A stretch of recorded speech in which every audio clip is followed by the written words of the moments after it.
Har'a kan isin agarsiisu hojii koo jalqabaa gadi ta'eef hojiin koo jalqabaa akkaataatti onlaayinii irraa maallaqa argannudha. Karaa kamiin arganna kan jedhu wantoota nuun onlaayinii irraa hojjenne kamiyyuu karaa ittiin fudhachuu dandeenyu jechaadha. Innis karaa kamii yoo jettanii karaa kana faawusiippiidhama. Faawusiippiin kun immoo akkaataatti inni nuun argachuu dandeenyu akkaawuntii faawusiippii banachuu qabna jechaadha jalqaba maallaqa funaannachuuf.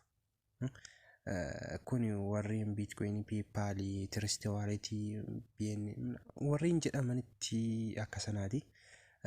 Kun wantoota barbaachisoo fi warreen kiriptoo karansii irratti sassaabachuu dandeenyu jechaadha. Kun immoo baay'ee barbaachisaa fi kan nu fayyadu jechaadha. Barnoota koo jalqabaati. Yoo har'a kana banannee hundumti keessan hordoftoonni koo kana banattaniif faawusiippii kana yoo banattan wantoota gaggaarii jedhee yaada.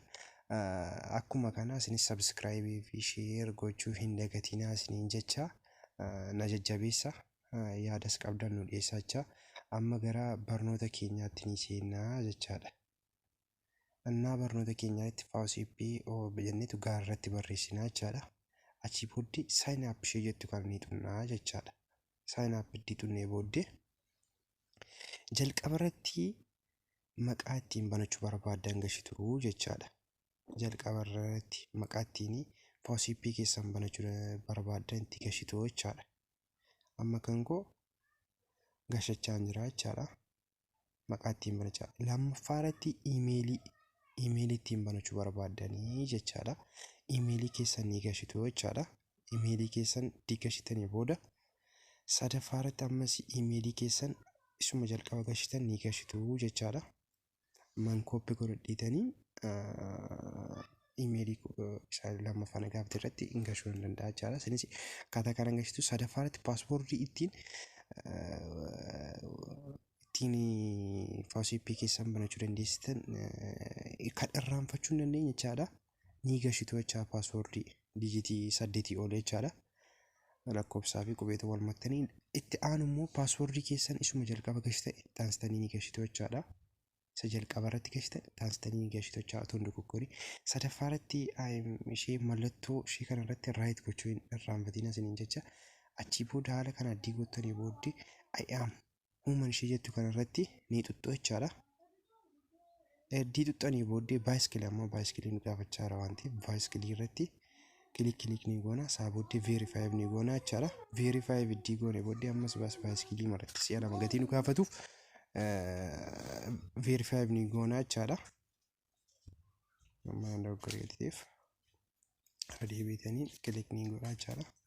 Isaa booddee iddii gootanii booddee mallattoo raayitii iddii akkasii godhee booddee haala kana iddii gashitanii booddee sign up ishee jettu kana ni xuxxu jechaadha.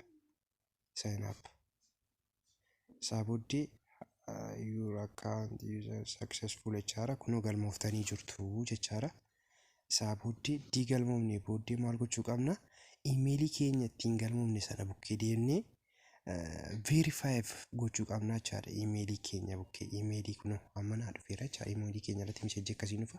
Isaa booddee veerifaayiv goonaa jechaadha. Kunoo kana fakkaataa jechaadha. Isaa booddee mallattoo ishee kan argaartu hundi isaa booddee koodicha irratti ni xuxxoo jechaadha. Koodicha karaa iimeelii keessaniis ni ergu jechaadha. Isaa booddee kunoo galmooftaniitu waan ta'eef paaspoortii iimeelii ittiin galmooftan sana ni gashitu jechaadha. Asirratti iimeelii ittiin galmooftan diirama ittiin galmooftan ni gashitu. Amma isin diirama ittiin galmaa hin gashaara waan ta'eef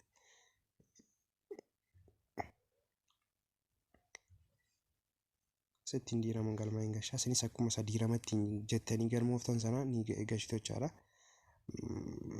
Paaspoortii keessan isa diirama gashitan ni gashitu jechaadha. Ni gashitu. እና ሰብስክራይብ ሼር ላይክ gochuu hin dagatina. Isaa booddee human ishee jettu kan hundatti ni cuqaasna. Isaa booddee tiraakachaara.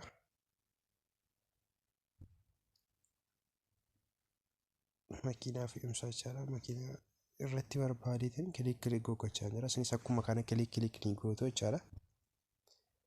Kilik itti gootanii booda እና እየምስል ግን ሳይን ኢን ishee jettu kan ni tuttu. እና kunoo kana fakkaataa jechaadha. Haalli barumsaas faawusiippii keessanii jechaadha. Faawusiippii jechuun akka baankii amma buukii baankii banattanii jechaadha. Kunoo kana fakkaataadha jechaadha. Koodii isinii dhufa. Koodiin kun immoo karaa iimeelii keessan isinii dhufa jechaadha. Iimeelii ittiin banattan. Achirra seentanii iimeelii keessan irraati koodii isinii dhufu karaa faaseeppee isa fiddanii asirratti gashitu jechaadha. Amma naa dhufne amma naa dhufeera kun akkuma argaa jirtan kun amma naa dhufeera gatii ta'eef lakkoofsa asirratti naa kenname kana fideetaniin asirratti faaseeppii gosa manachaa jiru kanarratti fideetaniin gashaa jechaadha. Kun koodiin naa dhufe kun 23 duwwaa 2 76 jettu kana koppii godhadhetaniin asirratti dhufee peesti godhaa jechaadha. Peesti jettu kan tuqa isaa booddee yookiin imaayinii ishee jettu kan ni xunna. Itti xunnee booda kun faaseeppiin keenya banamee jechuudha. Kun akkuma argaa jirtan faaseeppii keenya bananneerra jechaadha. Kilikii isheetti kan jirtu kun kana fakkaata jechaadha. Kun kanuma faaseeppii keenya itti banannee booddee kiriptoo karasii hunda hojjennu hunda fidnee amma reefin banaara 00 akkuma argaa jirtanii kun asirratti fideetanii gaggashaa asirratti itti gashnee booddee baasnee gurgurachuu ni dandeenya jechaadha. Haala kanaan asirratti hojii kana fakkaatu hojjettanii gurgurachuu ni dandeessu jechaadha. Fuulli faaseeppii keenyaa keessi kana fakkaata. Haala kanaan dhuftanii asirratti wanti jechuu dandeessu jechaadha. Yaada fi koomentii jajjabina manaamni gatiin sirraa barbaaduuf na jajjabeessaa isiniin jedha. Baay'ee isin jaalladha. Guddaa galatoomaa.